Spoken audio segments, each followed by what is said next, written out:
Gente, um levantamento realizado aí pelo Centro de Pesquisa Data Popular apontou aí que, na prática, a honestidade é bem menor do que você pensava. 70% aí dos brasileiros admitem ter tomado ao menos uma atitude corrupta na vida. E é sobre isso que a gente vai bater um papo agora com o sociólogo Onofre dos Santos Filho. Muito bom dia. Bom dia. Tudo bem com o senhor? Tudo bem. Que bom, uma honra ter o senhor aqui conosco. Conta pra... Sono. É muita gente? Peraí, 70% que admitiram, né? E os que não admitem? Tem ainda os que não admitem, né?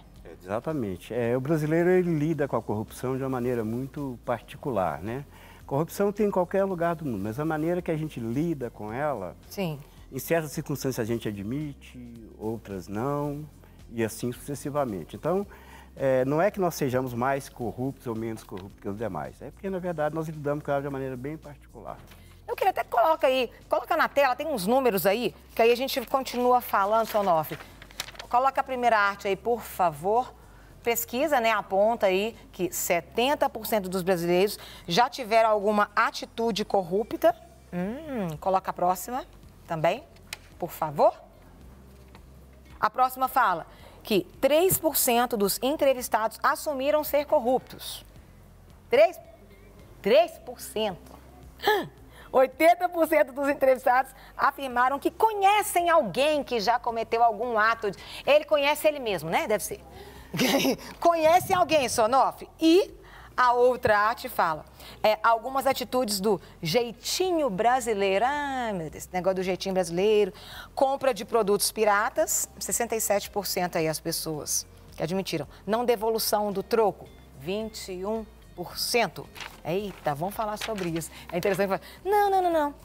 É igual quando tirando. Meu amigo, na verdade é ele que eu conheço alguém, é eu mesmo. É porque, na verdade, a pessoa, quando pratica um pequeno ato desse, ela sempre vai justificar isso por alguma outra razão. Vamos imaginar o seguinte, o empresário que sonega imposto, ele vai dizer o seguinte, olha, eu não quero sonegar, eu sonego porque o governo cobra muito imposto. Aí justifica, né? Justifica. Tipo assim, então vou continuar, porque, né, não errei. Ao invés de ele lutar para poder modificar a situação, ele justifica isso para ele e sempre considerando que aquilo que ele está fazendo é correto e que os outros fazem exatamente incorreto. E quanto mais, né, a gente justifica, menos a gente muda. Porque se a gente tem uma justificativa para a atitude que a gente tomou, né, a gente não vai mudar. Não vai mudar e assim, às vezes em pequenas coisas. O brasileiro tem uma dificuldade muito grande de reconhecer, por exemplo, que todo mundo é igual, que todo mundo está sujeito às mesmas coisas. Então ele sempre inventa uma maneira de ele ser diferente e aí ele acaba recorrendo à corrupção em função dessa diferença que ele imagina que ele tem. Vou te dar um exemplo simples de uma coisa dessa. Eu sou professor há muito tempo. Sim. Aí os alunos falam, professor, não corrija a prova não, dá 100 para todo mundo. Dá 100 para todo mundo. Se eu der 100 para todo mundo vai ficar feliz, os pais vão ficar felizes, minha coordenadora vai ficar feliz, vai ter um problema. Eu estou sendo extremamente injusto com aqueles que estudaram direito e recompensando aqueles que não fizeram isso. Então, o brasileiro tem uma dificuldade muito grande de lidar com isso e é isso, muitas vezes, que leva a essas práticas de corrupção. Na verdade, quando a gente fala, o que é corrupção? É você se corromper, né? Então, vamos pensar, a gente deu exemplos aqui. 3% que assume, 80% conhece alguém, tá? Compra de produtos piratas são exemplos. Não devolução de troco. Gente, seja 1 centavo.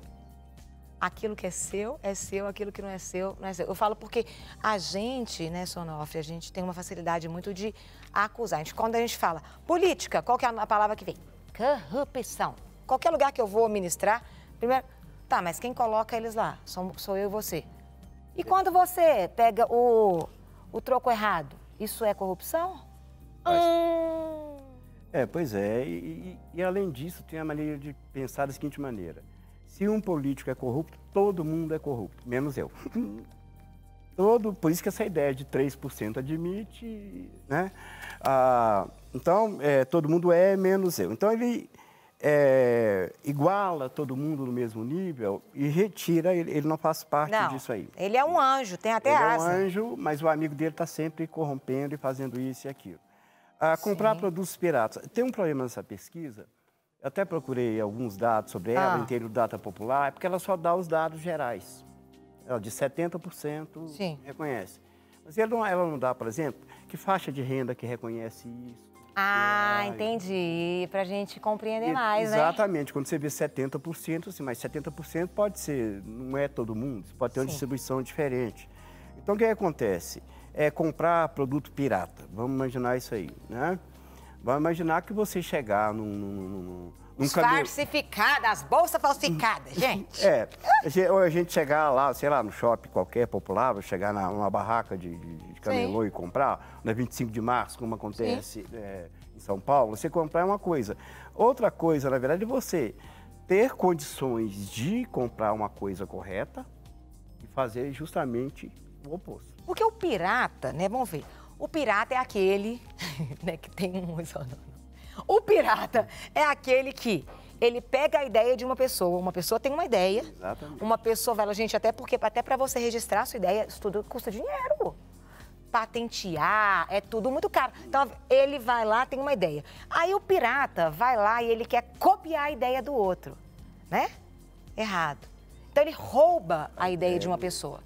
Ele rouba e não participa. E aí, quando você compra, você está o quê? Incentivando mais ainda essa pessoa a continuar roubando. Pois é, por isso eu disse o seguinte, se você tivesse um nível de renda de pessoas que responderam isso, porque também fica difícil você chegar, alguém que está andando lá no meio da rua e comprou, na mão de um camelô, do que alguém que tem um nível de renda alto e faz isso bem conscientemente, sabendo o que está fazendo. Ô, gente, esse negócio de falar assim, que a renda às vezes só mais baixa, que não tem nada disso não, viu?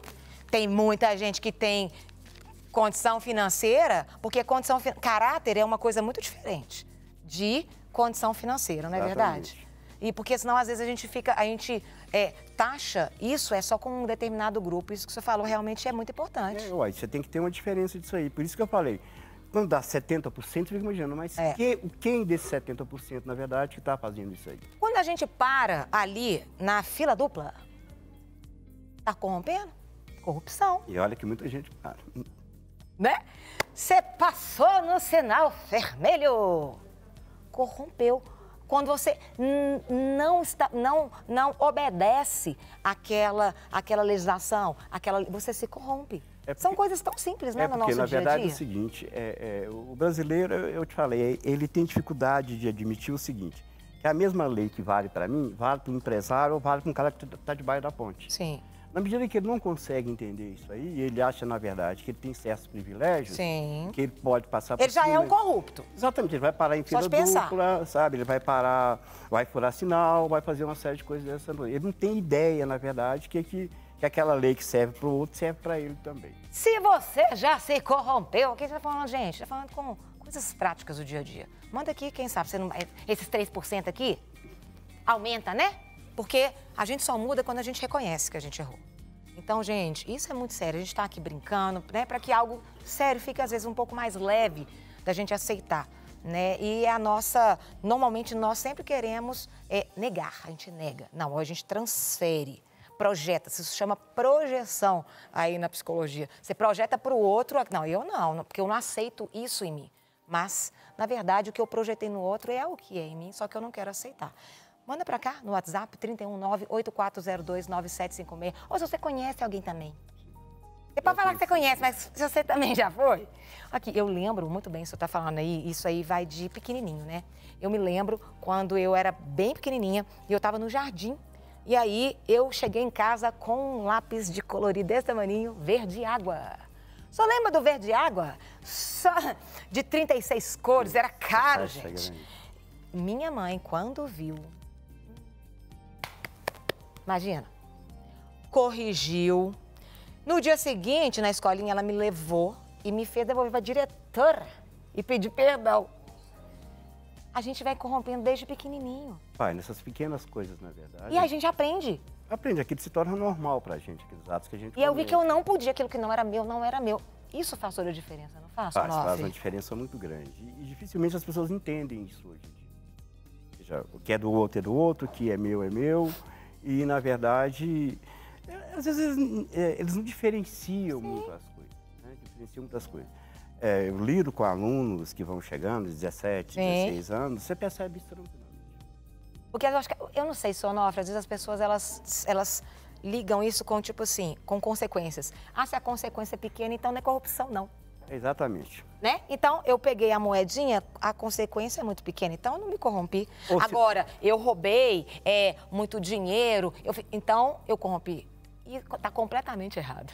No auge dessa discussão de corrupção, eu tenho vários amigos que são pequenos empresários, até médios empresários, e eles nervosos com a corrupção. Eu digo assim, quem aqui nessa mesa não sonega imposto? Ah, mas aí é pequeno. Não, pequeno não, esse é o mesmo procedimento que vocês estão criticando nessa mesma direção. E eles têm dificuldade realmente de entender, e isso vem muito da nossa educação na infância mesmo. Não quer ficar um segundo por fora da nossa programação? Agora você pode nos acompanhar através das plataformas digitais. Não perca tempo, acesse, curta e siga-nos. Fique por dentro de tudo o que acontece por aqui. Rede Super, inspirando você.